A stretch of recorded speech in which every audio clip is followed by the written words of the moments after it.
Hello and welcome back to Jenna Gets Creative. Today, I got another SketchBox. I know I did cancel this for the foreseeable future. When I stopped at the end of last year, I got just the July box. I'm not continuing on with it yet, but I heard that it was a Copic box and they had a deal on shipping. So I thought, why not? Just the one box. And yeah, the post wasn't very kind to it, but let's find out what's in it. So this is the July 2019 Premium SketchBox, and they gave us several markers from 3 different brands, plus a pen and a pad of marker paper, which is really cool. I'm going to read out the details on the card in just a sec, but of course, the featured print is from Janice Rago. Rago? I'm not sure. I'm sorry. It says she's Hawaiian, so that's cool. You can pause on the part where I showed it and check her out. She's got an Instagram and a whole website, so yeah, check her out. Cool print. So for the supplies that were included in this box, there are 2 Copic Sketch markers that they gave us, Lavender and Violet. And of course the card says staff favorite. Of course it is, it's Copic. The suggested retail price in US dollars is $7.99 each. Of course, that's extremely variable depending on where you buy it. I will have the converted prices down below in the description. I'll list the USD prices on the card, but I will also have Canadian dollars and British pounds sterling. The blurb on the card says, "This month is all about illustration markers. Copic Sketch markers are by far our most requested item. They're the gold standard in illustration for a reason. The brush nib is soft, buttery, and lays down color with ease." I must agree, I do love my Copics. Next, they gave us 3 SketchBox Signature Brush Markers 2.0. So you did see, if you've watched my older SketchBox videos, the last SketchBox I got before this one, the final one I had on my first 3-month premium subscription, was when they sent out the very first 2.0 SketchBox Signature Marker, and that was in the shade Neutral Gray 8. At the time, that was the only color you could get in the new SketchBox Signature markers. They're slowly starting to bring out markers, and if you watched my review of all of my different marker brands that I had at that point at the end of the last year, I'm not sure if I put it out in December or January, but if you watched that one when I was rating the SketchBox Signature, I said I would have rated it on par with Spectra AD/Blick Studio, because they really are that good. They really are second to Copic. But at that point I couldn't rate it equal because there was only one. Well, now there's more than one. So this time we have R2 Blush, which is a very nice soft pink. Definitely not pale enough to be a skin tone, but as the name suggests, you could add blushies with it. Definitely good for florals. We have R6 Coral Reef, which is a very nice coral pink. And we have YR15 Tangerine, which is almost a neon orange, almost a highlighter color, not quite. It's very nice, I do really like it. So the card says that the retail price for these markers is $6.99 each US dollars. That's $1 cheaper than the Copic Sketch. I can't really tell by the shape of the barrels if there would be the same amount of ink in them, but knowing about Ohuhu markers now, that's not a whole lot cheaper than Copic, so I would hope that there is at least as much ink in there, and I would also hope that at some point, if they're going to continue this line and try to actually sell this line of products, that they would start to have replacement nibs and refill inks. Until then, I still can't rate it as high as Spectra AD and Blick Studio just because of that, but really, they are that good. And if they had a full color range, if they were cheaper, if you could buy them in sets in addition to individually from their site, that would be great. I really like them. The blurb on the card says, "We developed this product last year wanting to improve the nib from our first round of brush markers. We spent a lot of time sourcing the perfect brush nib, and we're really proud of the result. Compare them to Copic Sketch markers in your box this month. We included 3 brand new floral colors, Coral Reef, Blush, and Tangerine." And the final alcohol marker they sent us, I was really excited to see this. I'd never even heard of this. I've heard of the brand, but not this line. This is the Spectrum Noir TriBlend light green marker. So, first of all, I was excited to get this because I know that there are Spectrum Noir alcohol markers coming in the Jazzy art box that I don't have yet. And I'm getting really impatient because I'm starting to see everybody else unboxing theirs. This one is not a brush marker. The thing that's unique about the TriBlend is it's actually 3 different markers in one. It opens at 3 different points. You only have 1 nib per shade. They're just bullet nibs, which is a little bit tedious. And a little bit harder to blend, but that's okay. But the 3 tips are 3 different shades of a compatible spectrum of color. So the light green is shades LG1, 3, and 5. So light green, shade 1, shade 3, and shade 5.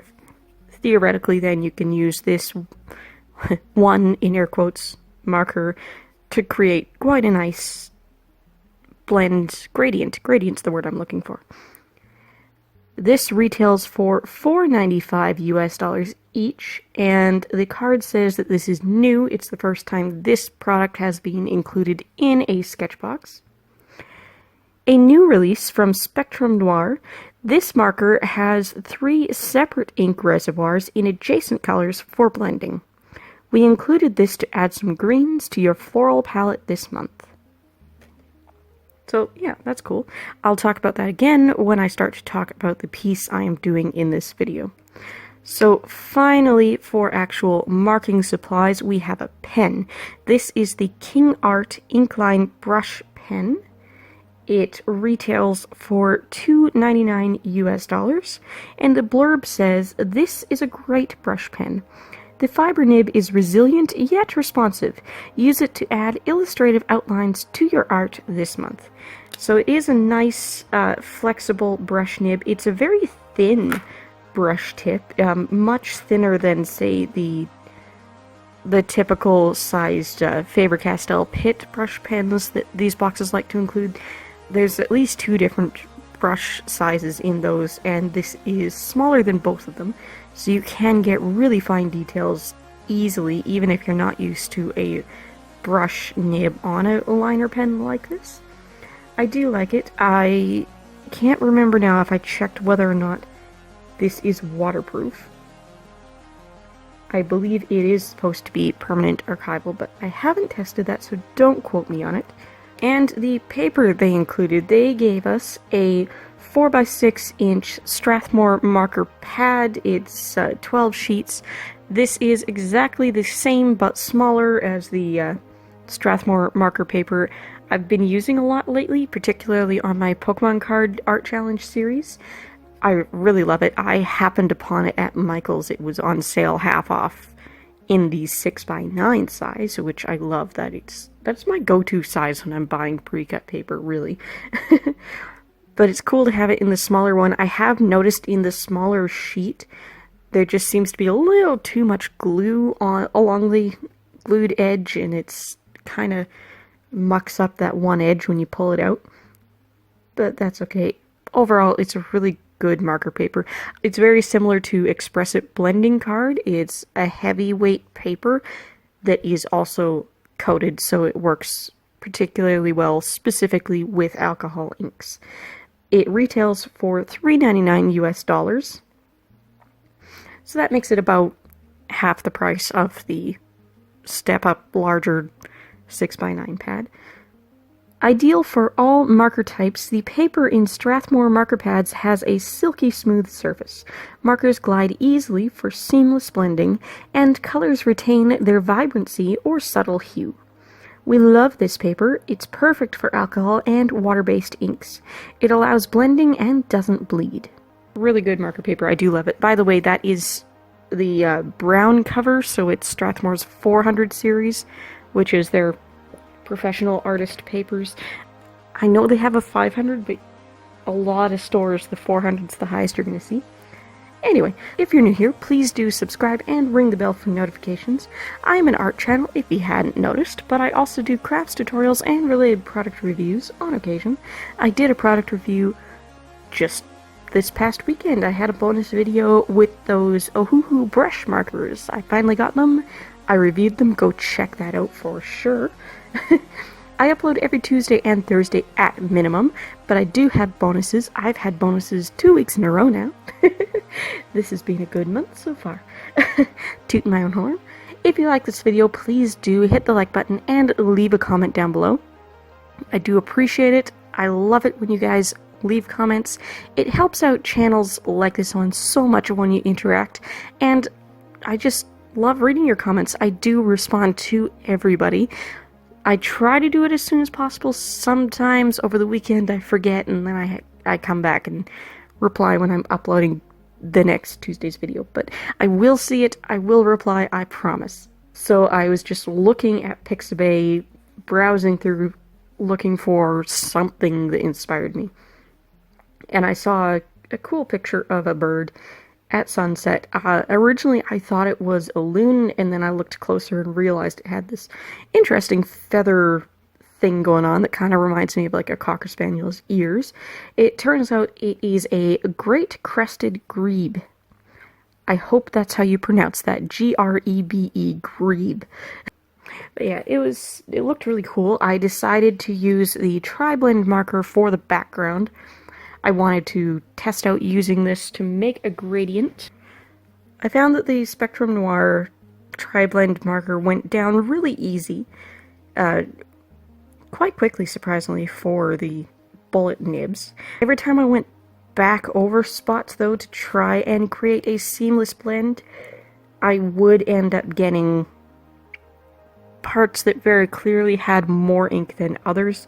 On the final piece I do have a 2.5, 3 inch tall spot on the far left that it looks like when you're doing like a galaxy effect watercolor piece and you use too much water and the paper warps a bit and you end up with a bit of a puddle, and then when it dries you've got that like coffee cup ring happening. That happened with this marker, and that's, I think, just because I used too much ink all at once, really trying to get a smooth blend. Looking at it now afterwards, now that it's completely dried and had a couple days to sit, it's more obvious than when I did it. I don't know if I'm going to use this piece for anything, like on my online portfolio at all, but if I do, I'll probably cheat a little bit, smooth that out in Photoshop when I scan it. But I do love the shades. There is definitely a shade progression from top to bottom when I'm done with the gradient.